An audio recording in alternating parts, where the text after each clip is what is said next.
Pode se assentar, irmãos. A gente... Paz do Senhor, né, queridos? Cumprimento a todos com a paz do Senhor. É muito bom estarmos juntos na presença de Deus, na presença do Espírito Santo. Falei ontem no culto aqui pela manhã que é um privilégio viver para adorar a Deus, viver para servir o Senhor. As pessoas ultimamente estavam dizendo que é um privilégio viver somente, né? Por conta da morte daquela cantora famosa. E eu pensando nessa frase, falei assim, olha, é um privilégio viver para servir ao Senhor. Muito mais do que viver apenas. É um privilégio viver para servir o Senhor. Amém? Muito bem, nós estamos aí numa série de mensagens, né? Onde já temos sido edificados, onde já ouvimos o Senhor falar com a gente a respeito da entrega de Jesus, né, por nós, do sacrifício de Jesus. A gente ouviu sobre a proposta, né, desse tema. A gente ouviu ontem com o presbítero Vitor aqui sobre a sua agonia. Enfim, não dá para romantizar todo esse momento, toda essa trajetória. Ela é por demais especial. Esses momentos da vida de Jesus são extremamente especiais para a nossa vida. Na Bíblia, de ordem cronológica, parece que é a única Bíblia que narra os fatos, os acontecimentos de ordem cronológica. E nela você vai encontrar a vida do nosso Senhor. Em vez de a gente ver lá os evangelhos, as sequências dos capítulos bíblicos, nessa Bíblia, a gente vê lá uma parte que diz assim, a vida de nosso Senhor na ordem cronológica. E ao ler lá esse trecho, a gente se encanta com Jesus. É maravilhoso ver assim, e ler, e saber de todos os momentos da vida de Jesus, de toda a sua vida, de toda a sua obra.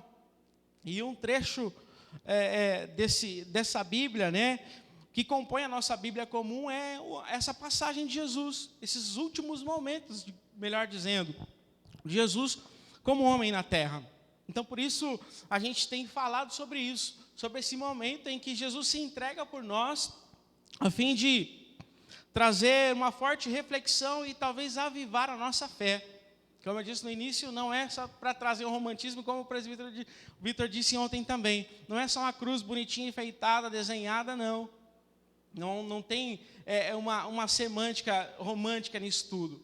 Tem uma verdade explícita, uma verdade que deve motivar a gente a viver como cristão ainda mais. Viver servindo ao Senhor deve motivar a nossa fé. E hoje a gente vai falar um pouquinho aqui sobre esse período de Jesus onde a gente vê que ele está frágil.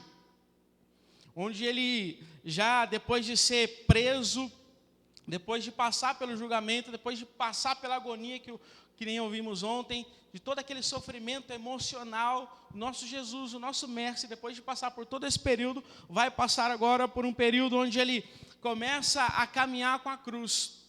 Por isso ali a imagem, ela nos arremete a pensar nos emblemas que acompanharam Jesus nesse trajeto.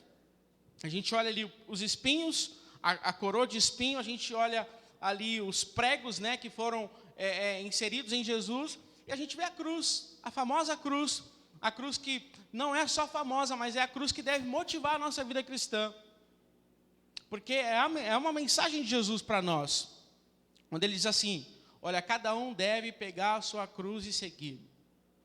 Então, a cruz não é só um desenho, só um romantismo que tem na história de Jesus, mas ela é parte da nossa vida como cristão, ela faz parte da nossa vida.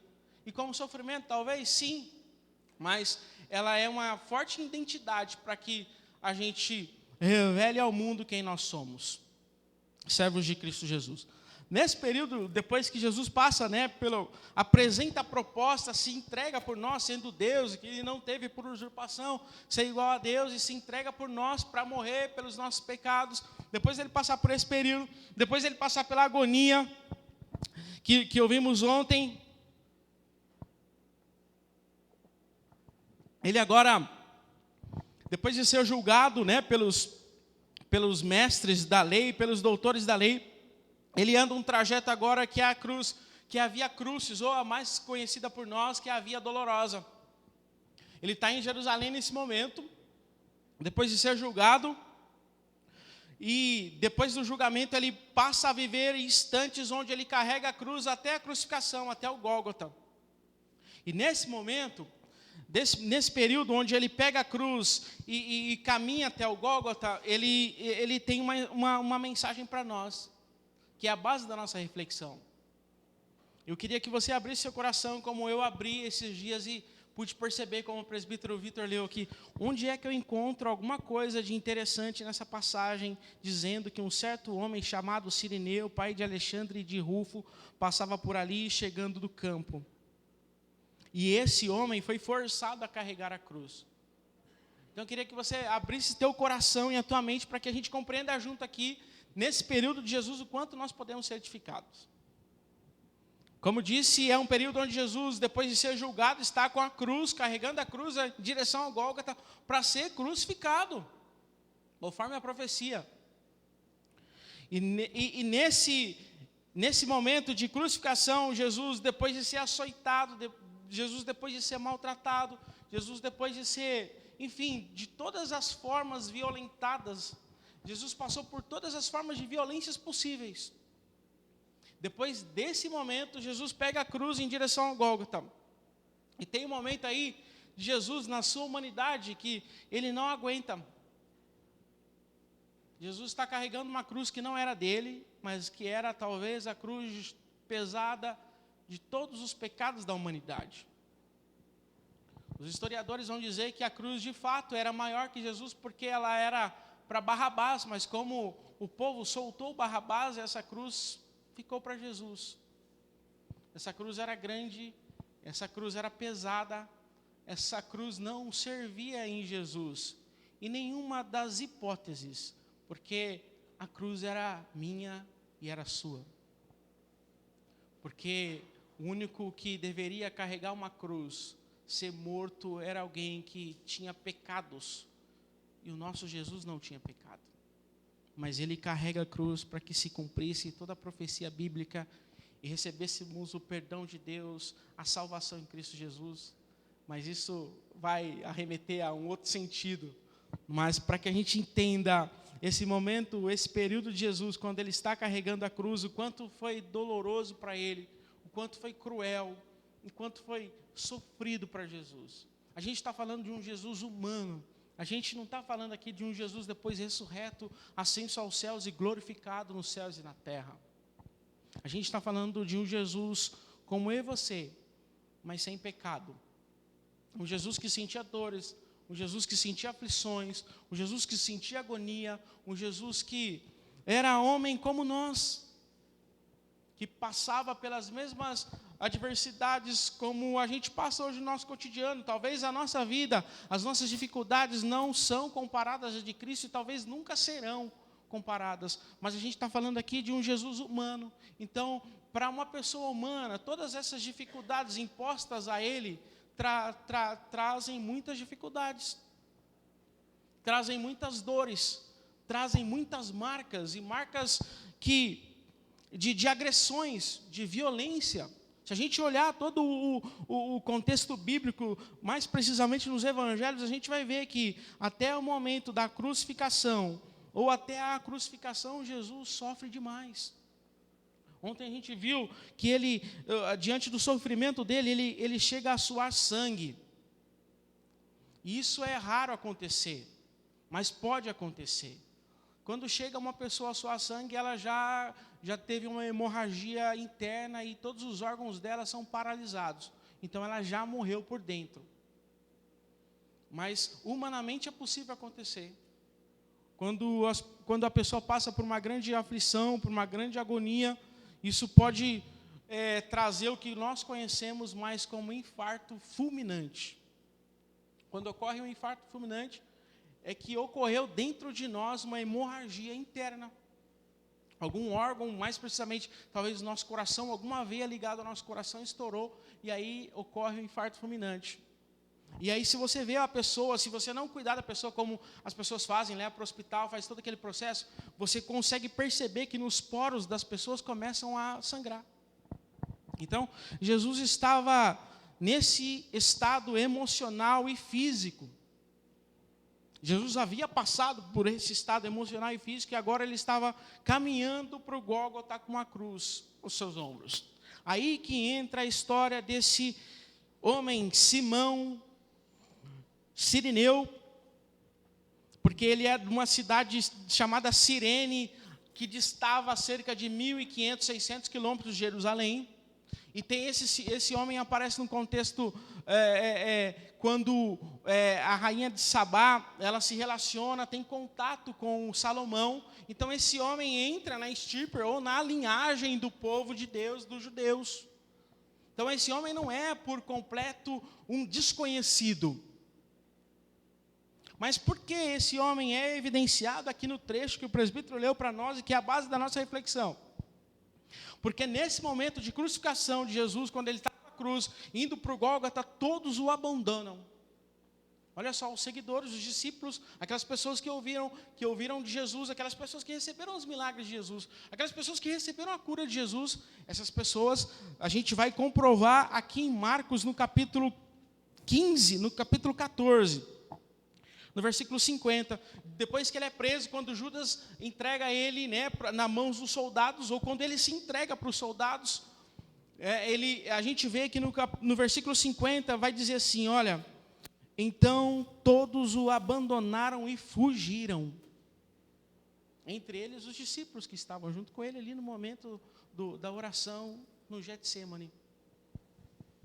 Todos o abandonaram e fugiram. Nesse contexto, a gente olha para Jesus sozinho, nessa caminhada sofrida, depois de ter padecido por muitos sofrimentos, muitos danos físicos e emocionais. O nosso Jesus estava sozinho nessa via dolorosa até o Gólgota, com uma cruz. Nesse momento, ele, não aguentando mais humanamente, ele cai e a cruz cai sobre ele. A via Crucis era uma via, segundo os historiadores, não é como a nossa rua que é larga, ela era uma rua muito estreita. Então, quando Jesus cai, a multidão que o cercavam nas laterais e os soldados romanos acompanhando ele ali, açoitando ele, xingando, cuspindo nele. Todo mundo vê na hora que Jesus cai, quando Jesus cai e a cruz cai sobre ele. E aí tem um detalhe importante disso. Quando a gente olha para o soldado que vai chamar esse Simão, o Cireneu, é porque Jesus não podia morrer de outra forma. Se chegasse nos ouvidos dos reis lá, dos homens, que Jesus havia sido morto por ter sido espancado, ia sobrar para os guardas e a profecia não ia se cumprir. Mas Jesus não podia morrer dessa forma. Então, quando o soldado percebe, olha, ele não aguentou, a cruz caiu, peraí, vou chamar alguém. E aí o soldado não encontra nenhum dos seus seguidores. Todos tinham abandonado. As mulheres que seguiam Jesus, seguiam de longe. Então não dá para o soldado falar assim, ó, fulana de tal aqui, Maria Madalena, cadê ela? Cadê aquela lá que serve Jesus? Não podia. Pedro, quando falaram, olha, você, Pedro, fala igual ele, se comporta igual ele, você é um seguidor, Pedro vai dizer, não, eu não sou um seguidor. E cai naquela profecia que Jesus havia dito para ele, que antes do galo cantar, ele o negaria 3 vezes. Pedro, um discípulo íntimo, próximo de Jesus. Essas são as pessoas que aparecem no contexto bíblico. Mas vão dizer que era uma multidão que seguiam Jesus de longe, era uma multidão que acompanhava aquilo. Judeus que estavam cercando ali a via Crucis, a via dolorosa, e podiam assim, poxa, eu vou ajudar Jesus. Alguém podia assim, não, eu entrego a minha vida, mas eu vou ajudar ele, eu vou ser morto, eu lá com ele, crucificado com ele, mas eu vou ajudar ele. Não, ninguém aparece nesse momento. E aqui eu abro um parênteses para talvez aplicar para o nosso cotidiano. E quando as coisas ficam difíceis para nós, porque é comum as coisas ficarem difíceis para nós. Nós não vivemos no mar de rosas e nunca vamos viver. Olha, para não ir muito longe, é só olhar para o contexto do nosso país. Contexto político, financeiro, econômico, enfim, social. Quando nós olhamos para o nosso contexto, a gente vê quantas dificuldades que são nos imputadas. E para a esfera espiritual, quantas lutas que não temos, quantas batalhas espiritualmente não enfrentamos, e a gente só consegue prosseguir, a gente só consegue vencer porque Cristo age em nós. A gente está falando de nós agora. Quantas são as nossas dificuldades? Claro que não, mais uma vez dizendo, elas não são comparadas às dificuldades que Jesus estava passando aqui. Mas quantas vezes na nossa vida a gente precisa de um ajudador? E é nesse contexto que Simão vai entrar na história de Jesus como um ajudador. A gente podia olhar assim para Pedro, Tiago, João. A gente poderia olhar para os discípulos, talvez a gente poderia discorrer aqui na Bíblia para encontrar alguém, ou talvez lá no momento alguém que tivesse recebido uma cura de Jesus. De alguém que talvez tivesse recebido uma libertação de Jesus, e havia milhares de pessoas que haviam recebido essas bênçãos, essas curas de Jesus. Mas ninguém se encontrou nesse momento. E aí Simão aparece no contexto, esse Simão de Cirene, esse homem ajuda Jesus a carregar a cruz. Esse homem conhecia Jesus? Não. Afinal de contas, as pessoas daquele tempo, daquele momento, daquela época, não acreditavam que Jesus era o Filho de Deus. Os judeus, o povo seu. E é por isso que o texto vai dizer para a gente, olha, eu vim para os meus, mas os meus não me receberam. Os dele estavam ali naquele momento, mas eles não reconheciam Jesus como Senhor e Mestre. Não podiam ajudar Jesus porque não acreditavam em Jesus como o único suficiente Salvador. Não acreditavam em Jesus como o Rei de Israel, o Rei dos judeus. Não acreditavam em Jesus como o Filho de Deus. Então Simão de Cirene, um homem desconhecido, vem ali no meio, é chamado pelo soldado romano, olha, ajuda Jesus a carregar a cruz, constrangido. Algumas passagens vão dizer que ele foi constrangido, a passagem que nós lemos fala que ele foi forçado a carregar a cruz. O soldado vem aqui carregar, não, mas eu não conheci o homem, estou passando aqui, estou aqui aguardando só a festa que vai acontecer da Páscoa, onde vai ser o cordeiro imolado, e a gente vai receber, eu vou entrar ali para receber o perdão dos meus pecados, que era um período de festividade. E aí, existe uma coisa muito próxima a isso. E quando eu estava preparando isso, quando eu estava lendo isso, eu estava até comentando aqui com o presbítero Vitor antes, né, de iniciarmos o culto. Rapaz, esse cara é um desconhecido,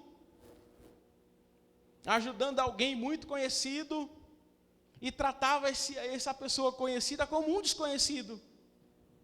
Mas por que Simão entra no contexto de Jesus nesse momento? Como eu disse, Simão estava ali, talvez veio lá da cidade dele, 1.600 quilômetros até Jerusalém para participar das festividades. E aí a festividade do sacrifício do cordeiro, eles imolavam o cordeiro e aspergiam o sangue.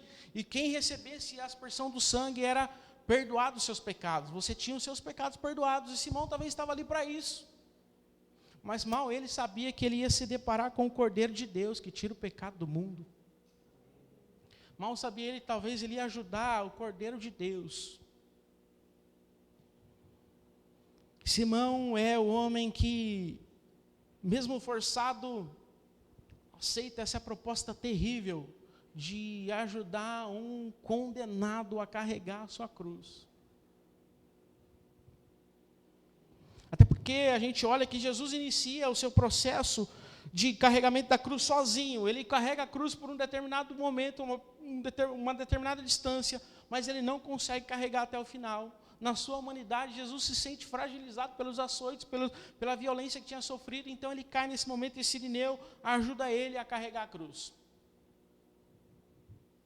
Quando olhamos para a vida desse homem como um ajudador de Jesus, a gente entende também que, olhando para o contexto desse homem, um pouco eu já disse, que ele estava ali para receber o perdão dos seus pecados, para participar das festividades como um judeu, como a sua região tinha uma ligação, uma linhagem com os judeus. Ele estava ali para cumprir o protocolo das festividades para receber o perdão dos pecados.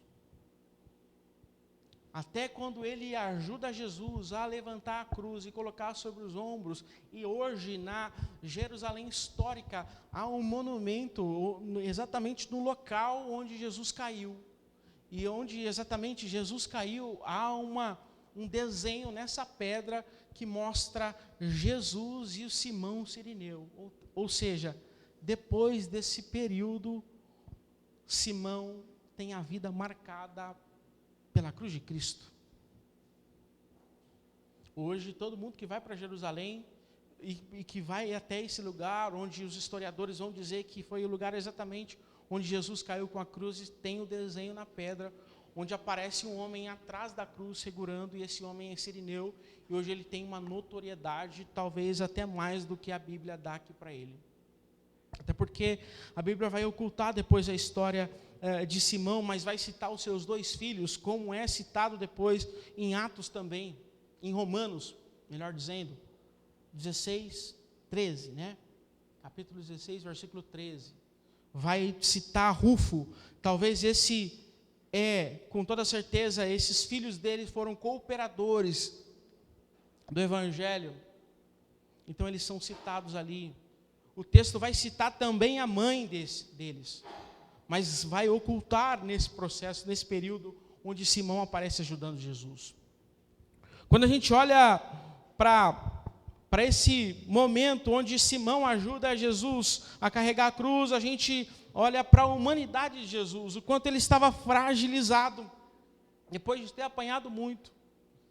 E como eu disse, não só Jesus foi ajudado ou precisou ser ajudado, como nós, a nossa caminhada cristã, muitas vezes precisamos ser ajudados. E para que a gente entenda isso, a gente precisa nos colocar, talvez, na posição desse homem, para que a gente possa ajudar outras pessoas na caminhada. Talvez em algum determinado momento da nossa vida a gente precisa ser esse Simão, onde Jesus nos coloca diante das pessoas com dificuldades físicas, emocionais, espirituais, seja qual for elas, mas que Ele te coloca necessariamente para ajudar.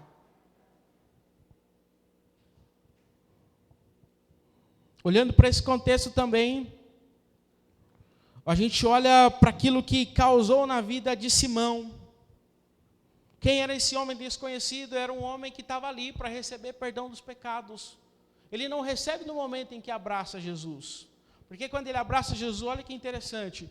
Os judeus iam lá, as pessoas iam lá para ter o sangue aspergido nas suas roupas, e isso representava o perdão dos pecados.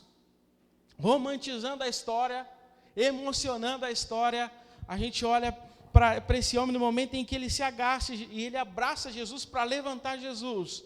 Jesus todo ensanguentado, o que acontece? O sangue de Jesus passa para todas as vestes desse homem. Ele não sabia na hora, mas depois do 3º dia, que Jesus ressuscita, ressurreto, glorificado, esse homem fala assim: olha, eu ajudei nada mais, nada menos que o Cristo, Filho de Deus, o Cordeiro de Deus que tira o pecado do mundo. É evidente que depois que Paulo aponta esses filhos deles aqui, como o Marcos também, o evangelista Marcos aponta, é que esses homens, Alexandre e Rufo, se tornaram cooperadores da obra de Cristo. Talvez o próprio Simão, a Bíblia oculta, como oculta outras histórias, que esse Simão talvez pode ter se tornado um pregador do evangelho. Simão talvez deve ter nunca ter lavado a roupa que Jesus manchou de sangue. E quando eles são abraçados, os dois se abraçam para que eles carregam a cruz, para que eles carregassem a cruz. Já parou para pensar a profundidade da marca do sangue de Jesus em suas vestes? Eu não sei como você creu em Jesus. Eu não sei qual foi o período da sua vida em que você acreditou em Jesus, acreditou na mensagem, acreditou que Ele era o Senhor e o único, suficiente Salvador da sua vida. Eu não sei, mas Simão, esse desconhecido, teve um privilégio que eu e você não tivemos. Ele recebe o sangue de Cristo Jesus em suas vestes. Aquilo marcou a sua vida definitivamente. O que eu e você pode demonstrar no presente momento como marca de Cristo em nós? Certo dia, Deus fala com a gente aqui na igreja e Ele, quando fala, tem uma parte de uma fala que eu peguei e comecei a aplicar profundamente em minha vida. Nessa fala de Deus, Ele fala para a gente assim: olha, não é só crer, é como crer. Quem estava aqui talvez ouviu, vai lembrar do que eu estou falando agora. Mas para mim, foi profundamente guardada no meu coração. Ela me atingiu com um impacto muito forte. Não é só crer, mas é como crer. Como a gente crê em Deus. Quais são as marcas de Cristo que nós evidenciamos em nossa vida? Quais são as marcas de Cristo que nós demonstramos no nosso viver? Na nossa fala, na nossa conduta? O que as pessoas veem em nós que evidenciam que somos cristãos? Ou o que a gente consegue mostrar para as pessoas, para o mundo, que mostra Cristo de alguma forma em nós? Simão, ele recebeu o sangue de Cristo em suas vestes. Nós recebemos por crer. Mas esse homem que é citado em apenas 1 ou 2 versículos na Bíblia Sagrada, esse homem recebe a marca do sangue de Cristo em suas vestes. E tem a sua vida mudada. A marca da cruz de Cristo em Simão muda a sua vida. É evidente que a gente não vê na Bíblia, mas a gente consegue olhar para a continuação depois de evidenciando os seus filhos. É evidente que a vida de Simão mudou de alguma forma. Talvez depois que Cristo ressuscitou e que todo mundo percebeu quem de fato Jesus era, Simão deve ter falado assim: poxa, eu ajudei o Cristo, o Filho de Deus. Ele me abraçou. Talvez para romantizar, ele fala assim: ô Simão, você está aqui para receber o sangue de um cordeiro, de um animal. Receba o meu sangue, que purifica de todo pecado. Por que não? Porque Jesus falou com o ladrão da cruz, que reconheceu ele como Senhor. O ladrão da cruz que reconhece, ouve de Jesus: olha, estarás comigo no paraíso. Por que não? Simão não recebeu de Jesus: olha, Simão, você está recebendo o meu sangue, que purifica de todo o pecado e que traz uma nova vida. Talvez quando a gente olha para a citação dos filhos de Simão, pode ser a demonstração de que aquele homem creu profundamente em Jesus Cristo. Imagina você ir para um lugar com uma expectativa e não acontecer nada daquilo, porque Simão estava lá e falou: cadê a festa? Cadê a celebração? Não está acontecendo nada. Estou vendo um homem aí carregando a cruz, uma multidão gritando: crucifica o salteador, cuspindo nele, maltratando ele. Cadê a festa? Cadê a celebração? Mal sabia Simão que o cordeiro era Jesus Cristo, a qual ele tinha ajudado a carregar a cruz. A marca da cruz na história de Simão evidencia mais uma vez de que esse homem tornou-se um servo de Cristo e toda a sua família. O que acontece com a gente quando a gente crê em Jesus? O que acontece com a gente quando a gente entrega a nossa vida a Jesus? Mudanças. O mínimo que acontece e deve acontecer na vida de todos nós quando entregamos a nossa vida a Jesus é acontecer mudanças. A gente chama costumeiramente isso de uma nova vida. A partir daí, de reconhecer quem Cristo é em nossa vida, a gente passa a ajudar as pessoas, a gente é ajudado, a gente evidencia marcas de Cristo em nós. O mundo reconhece quem somos porque evidenciamos as marcas de Cristo em nós, no nosso comportamento, na nossa fala, no nosso modo de se vestir, no nosso modo de falar. Alguma coisa é mudada em nós quando nós reconhecemos Cristo como nosso Salvador. A gente reconhece o sofrimento dele, a entrega dele na cruz do Calvário, nesse momento em que levaria a cruz do Calvário para ser morto como um maldito. Nós que reconhecemos pós-história, é mais fácil ter a compreensão. Fala assim, poxa, se a gente tivesse lá, talvez a gente teria reconhecido com tamanha facilidade, mas não. Porque a gente vê os servos dele, aqueles homens, aquelas pessoas que viviam próximas de Jesus, o abandonarem, fugirem da sua presença, no momento em que ele mais precisava. Ouvimos ontem que Pedro, Tiago e João é levado com ele para orar no Getsemane, e quando Jesus volta, Jesus, poxa, estão dormindo, não puderam orar comigo uma hora. Qual é definitivamente as marcas que a cruz de Cristo mostra em nós, evidenciam em nós? Talvez são várias coisas que precisam acontecer na nossa vida e caminhada cristã. Talvez seja o filho, talvez seja o marido, talvez seja o trabalho, talvez seja a própria vida, que mesmo caminhando na vida cristã, a gente tem percalços, dificuldades, lutas, que nos fazem retroceder, muitas vezes cair. Talvez a marca que precisa ser evidenciada em nossa vida é a convicção de que Cristo é aquele que se entregou por nós para nos remir dos nossos pecados, para nos curar como cantamos, para nós crermos, e não só crer, mas crermos de maneira que a nossa convicção, de maneira que a nossa fé, de maneira que a nossa vida seja transformada diante de Jesus. Olha, eu creio em Deus, eu creio, está muito comum. Mas como crer? Como a gente crê nisso? Como a gente se entusiasma diante da vida em que vivemos como cristãos? Talvez uma reflexão muito rápida a se pensar, a se fazer. Como é que eu tenho crido em Jesus? Como é que eu tenho andado depois de crer em Jesus? Quais são as marcas da cruz de Cristo em minha vida?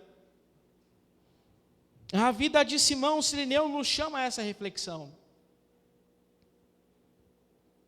Para nós concluirmos aqui a mensagem, Simão reconhece depois, como nós reconhecemos um dia, que depois de aceitarmos Jesus como nosso Salvador único, suficiente, depois da nossa vida ser mudada, a gente sabe que diante das nossas dificuldades, seja lá elas físicas ou espirituais, nós apresentamos ela a Cristo Jesus, é aquele que pode suprir as nossas necessidades. Quando nós cremos em Jesus, a gente passa a crer que Ele é a cura.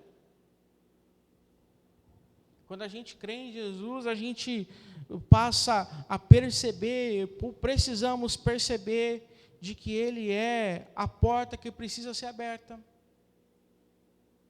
de que Ele é a restauração que precisa acontecer, a salvação que precisa ser realizada, a bênção talvez que nós precisamos.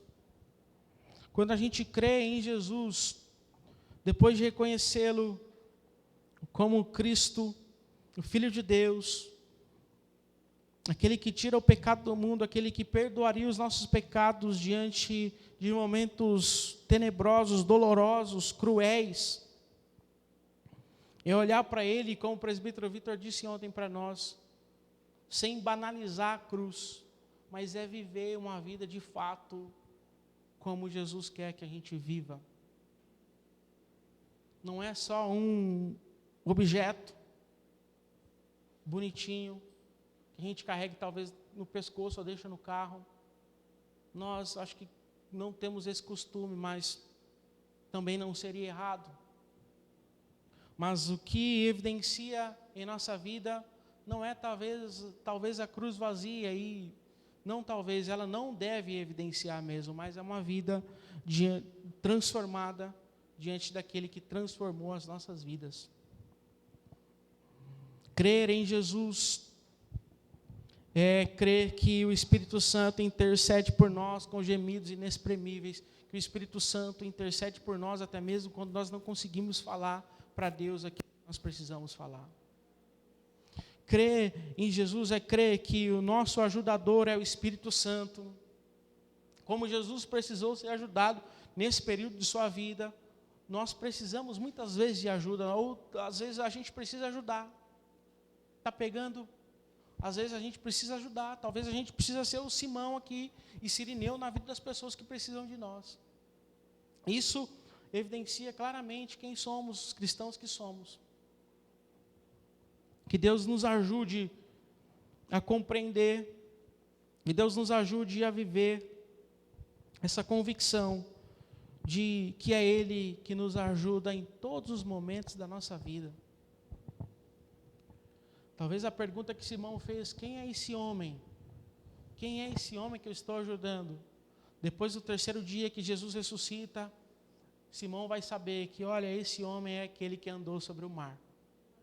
Simão, esse homem que você ajudou a carregar a cruz é aquele que curou, é aquele que salvou, é aquele que libertou, é aquele que ressuscitou depois de 4 dias morto, é aquele que restaura todas as coisas, é aquele que age na família, porque a gente vai ver Deus agindo na família, na mulher de Simão e nos filhos de Simão.